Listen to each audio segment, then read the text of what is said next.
हाय दोस्तों, आज हम लोग पढ़ने वाले हैं बायोलॉजी का एक मोस्ट इम्पॉर्टेंट चैप्टर जिसका टॉपिक्स जिसका नाम है न्यूट्रिएंट्स। जिसका क्या नाम है? न्यूट्रिएंट्स। उसे कहते हैं हिंदी में पोषक तत्व या पोषक पदार्थ। उसे क्या कहते हैं हिंदी में? पोषक तत्व या पोषक पदार्थ भी कहते हैं। चलिए हम लोग समझते हैं कि न्यूट्रिएंट्स यानी पोषक तत्व या पोषक पदार्थ होता क्या है।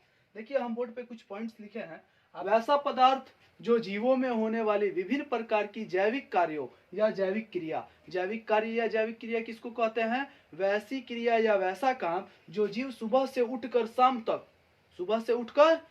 तक करता है, वो सभी कार्य जैविक कार्य होते हैं। चाहे वो देखना हो गया, चाहे वो सुनना हो गया, चाहे वो उत्सर्जन हो गया, चाहे वो श्वसन हो गया, कोई भी काम हो गया, वो सब जैविक कार्य। उसका संचालन, उसको करने के लिए जो ताकत मिलती है, एनर्जी मिलती है, वो कहाँ से मिलता है? हमें पोषक तत्व या पोषक पदार्थ को से मिलता है। उसे ही हम लोग क्या कहते हैं?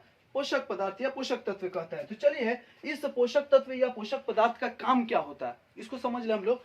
तो पोषक तत्व या पोषक पदार्थ का देखिए काम लिखे हैं हम। क्या लिखा है? 2 नंबर पॉइंट में, यह कोशिका हम लोग जानते हैं मानव शरीर की रचनात्मक एवं क्रियात्मक इकाई को क्या कहते हैं? कोशिका सबसे छोटा यूनिट होता है। इससे मिलकर बनता है उत्तक अब जो होता है ना, कोशिकाओं का समूह होता है। ठीक है, उसको हम लोग बाद में टॉपिक्स में पढ़ेंगे कि कोशिका क्या होता है। उसके बारे में हम एक कंप्लीट वीडियो बनाएंगे। कोशिका क्या होता है, उसमें कौन कौन से भाग होते हैं, टिश्यू क्या होता है, कितने प्रकार के टिश्यू होते हैं। ठीक है, अभी हम लोग पढ़ते हैं यहाँ पर। यह कोशिकाओं एवं उत्तकों के निर्माण एवं मरम्मत में मदद करता है। जैसे आप लोग देखे होंगे, जन्म हुआ तो हम लोग बहुत छोटे थे, लेकिन धीरे धीरे हम लोग ग्रोथ करके बड़े हो गए। इससे क्या साबित होता है कि हम लोगों के बॉडी में जैविक क्रिया के साथ साथ पूरी संचालन हुआ। संचालन मतलब उसको नियंत्रित करते हुए हम लोग वृद्धि किए, ग्रोथ किए। तो इसको ग्रोथ कराने में कौन मदद किया? हमारा पोषक तत्व या पोषक पदार्थ किया। समझ में आया? चलिए आगे देखते हैं हम लोग। उपयोग के आधार पर पोषक तत्व के प्रकार, पोषक तत्व या पोषक पदार्थ के प्रकार। तो उपयोग के आधार पर पोषक पदार्थ 4 प्रकार के होते हैं। कितने प्रकार के? 4। चलिए 1 नंबर पॉइंट, ऊर्जा उत्पादक पदार्थ। उसे क्या कहते हैं? 1 नंबर को ऊर्जा उत्पादक पदार्थ। देखिए हम लिखे हैं, क्या लिखे हैं? वैसा पोषक पदार्थ। आई होप आप लोगों को समझ में आया पोषक पदार्थ या पोषक तत्व किसे कहते हैं। वैसा पोषक पदार्थ जो ऊर्जा उत्पन्न करते हैं उसे ऊर्जा उत्पादक कहलाते हैं। वो ऊर्जा के उत्पादक कहलाते हैं। चलिए हम बताते हैं कुछ। हम लोग सुबह से लेकर शाम तक बहुत सारी क्रिया करते हैं। उस क्रिया को करने के लिए हमें एनर्जी चाहिए, ऊर्जा चाहिए, ताकत चाहिए। तो ऊर्जा के आधार पर कुछ ऐसे पोषक पदार्थ होते हैं जिससे हम लोग खाने के बाद हमें क्या मिलता है? हमारे बॉडी में ऊर्जा मिलता है। वो कौन कौन होता है? तो वो होते हैं फैट और कार्बोहाइड्रेट। हिंदी में कहते हैं वसा, और कार्बोहाइड्रेट को कार्बोहाइड्रेट ही कहा जाता है। उसका कोई हिंदी हाइड्रेट को कार्बोहाइड्रेट ही पढ़ते हैं। ठीक है, दूसरा नंबर, वृद्धि एवं निर्माण के आधार पर। वृद्धि और निर्माण, जैसे हम लोग बचपन से बड़े हो गए, छोटे से बड़े हो गए, तो हमारे बॉडी में निरंतर वृद्धि हुआ। यह वृद्धि कौन कराया, कैसे हुआ, इन सभी के आधार पर एक पोषक तत्व वृद्धि और निर्माण पदार्थ कहलाते हैं। तो देखिए लिखे हैं, वैसा पोषक पदार्थ जो शरीर में वृद्धि एवं मरम्मत का कार्य करता है। मरम्मत मतलब जैसे कभी कभी होता है हाथ वगैरह कट गया तो उसकी मरम्मत होती है, अपने आप वो ठीक हो जाता है, या हम लोग दवा वगैरह भी करते हैं तो जल्दी ठीक होता है। तो इसमें जो वृद्धि और निर्माण कर रहा है पोषक तत्व, वो क्या है? वो होते हैं वृद्धि और निर्माण पदार्थ कहलाते हैं। जैसे प्रोटीन का मेन सोर्स क्या होता है? हम लोग उसको पढ़ेंगे कि प्रोटीन क्या होते हैं, प्रोटीन के कितने भाग होते हैं। ये न्यूट्रिएंट्स का क्या है? पहला वीडियो है। अभी हम लोग इसके ऊपर बहुत सारे वीडियो देखेंगे। कार्बोहाइड्रेट का क्या काम होता है, कितने सोर्स ऑफ कार्बोहाइड्रेट है, फैट क्या है, कहाँ से प्राप्त होता है, क्या फायदा है, सभी के बारे में हम लोग अलग अलग टॉपिक्स में पढ़ेंगे। अगला चीज, तीसरा नंबर, उपपचय नियंत्रक पदार्थ। क्या है? उपपचय नियंत्रक पदार्थ। उपपचय को इंग्लिश में कहा जाता है मेटाबॉलिज्म। क्या कहा जाता है? मेटाबॉलिज्म। मेटाबॉलिज्म है क्या, हम बता देते हैं।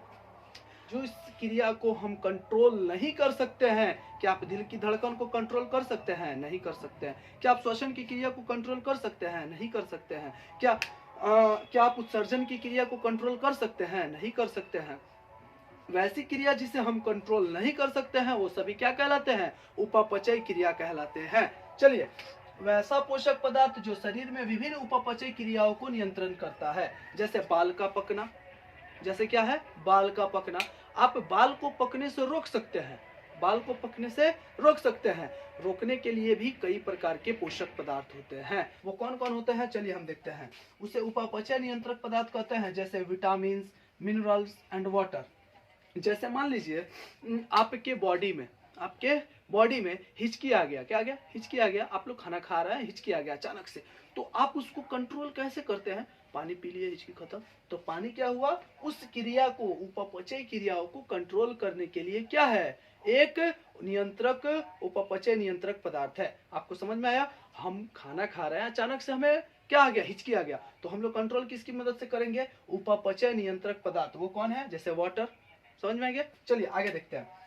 अनुवांशिकी पदार्थ, सब पोषक पदार्थ। देखिए हम सभी टॉपिक्स में इस तरह सभी भाग में हम क्यों ऐसा लिख रहे हैं कि वैसा पोषक पदार्थ, ताकि आपको याद हो जाए, आप एक बार में ही क्या कर ले, इसे याद कर ले। ये सरल भाषा है, ये क्या है, इसे सरल भाषा कहते हैं।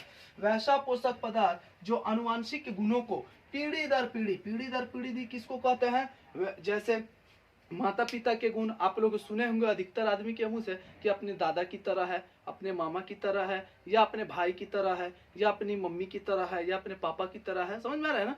तो ये पीढ़ी दर पीढ़ी क्या होता है, गुण ट्रांसफर होता है।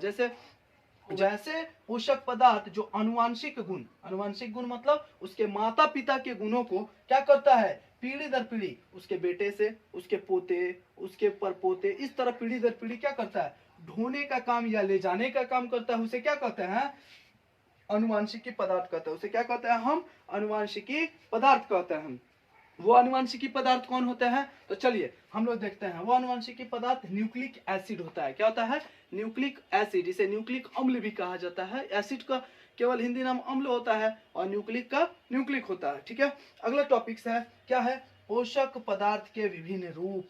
आप देखिए उपयोग के आधार पर पोषक तत्व के प्रकार देख लिए। ठीक है, 4 प्रकार से उपयोग करते हैं हम लोग पोषक तत्व के, लेकिन हम यहाँ पे लिखे हैं पोषक पदार्थ के विभिन्न रूप। विभिन्न रूप कहने का अर्थ है हम लोग पोषक तत्व को पढ़े हैं, या आप लोग पढ़ चुके हैं कि पोषक पदार्थ कई रूपों में पाया जाता है। सब उपयोग के आधार पर है, आप लोग उपयोग करते हैं, लेकिन पोषक पदार्थ को आप लोग पढ़ चुके हैं। कार्बोहाइड्रेट होता है, फैट होता है, ये सब आप पढ़े होंगे। तो चलिए हम देखते हैं कौन कौन होता है पोषक पदार्थ के विभिन्न रूप। एक नंबर है कार्बोहाइड्रेट। एक नंबर क्या है हमारा, कार्बोहाइड्रेट। ये कार्बोहाइड्रेट क्या होता है, ये ऊर्जा उत्पादक होता है। देखिए हम यहाँ पे लिखे हैं कार्बोहाइड्रेट क्या है, देखो यहाँ पे कार्बोहाइड्रेट क्या है, ऊर्जा उत्पादक है। ये क्या है, ऊर्जा उत्पादक। कार्बोहाइड्रेट क्या है, ऊर्जा उत्पादक। उसी तरह फैट भी क्या है, ऊर्जा उत्पादक, हम लोग एग्जाम्पल में देख चुके थे।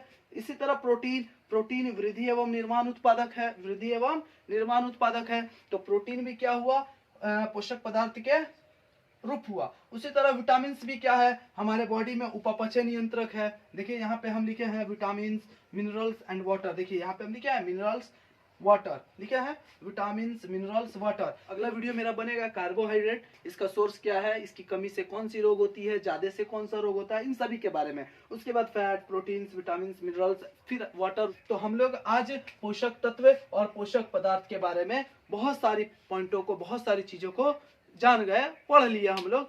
उम्मीद है कि आप सभी को ये वीडियो बहुत अच्छा लगा होगा। अगले वीडियो में मिलते हैं अब हम लोग कार्बोहाइड्रेट को, नया टॉपिक्स को लेकर। उसके फिर अगले वीडियो में फैट्स वगैरह, यानी हम लोग न्यूट्रिएंट्स के हर टॉपिक्स को अलग अलग वीडियो से देखेंगे।